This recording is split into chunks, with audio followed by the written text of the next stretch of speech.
بسم اللہ الرحمن الرحیم۔ السلام علیکم ناظرین۔ ایک بادشاہ نے مسجد بنوائی، بہت خوبصورت۔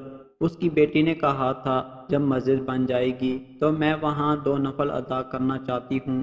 لہٰذا جب مسجد کی تعمیر مکمل ہوئی تو بادشاہ کی بیٹی مسجد میں آئی اور نفل ادا کیے۔ مسجد میں کام کرنے والے مزدور سب جا چکے تھے۔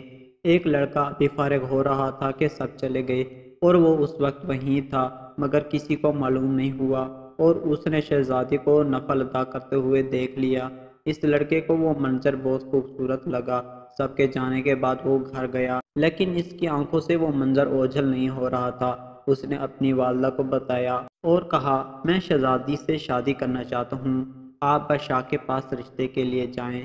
تو اس کی والدہ نے اس کو سمجھایا کہ ہم کہاں اور وہ کہاں، لیکن اس مزدور سے کچھ ہوتا نہیں تھا، نہ کوئی کام کرتا تھا، نہ کچھ کھاتا نہ پیتا۔ بہت دن ایسے ہی گزر گئے۔ اس کی حالت بہت بری ہو گئی تھی، مرنے کے قریب پہنچ گیا تھا۔ اس کی ماں کو اس کی فکر ہوئی اور وہ بادشاہ کے پاس گئی اور ساری بات بتائی۔ بادشاہ نے کہا، اگر آپ کا بیٹا 40 راتیں مسجد میں سب کے جانے کے بعد قیام کرے گا تو میں اس کی شادی اپنی بیٹی سے کرا دوں گا۔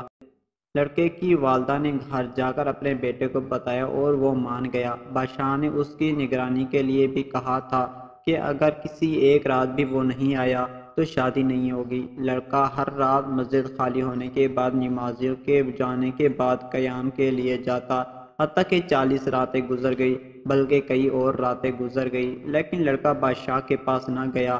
پھر بادشاہ نے اس مزدور کو بلوایا اور اسے اپنی بیٹی کا رشتے کے لیے حامی بھری، لیکن لڑکے نے انکار کر دیا۔ اس نے کہا، آپ نے قیام کی شرط رکھ کر مجھ پر بہت احسان کیا ہے۔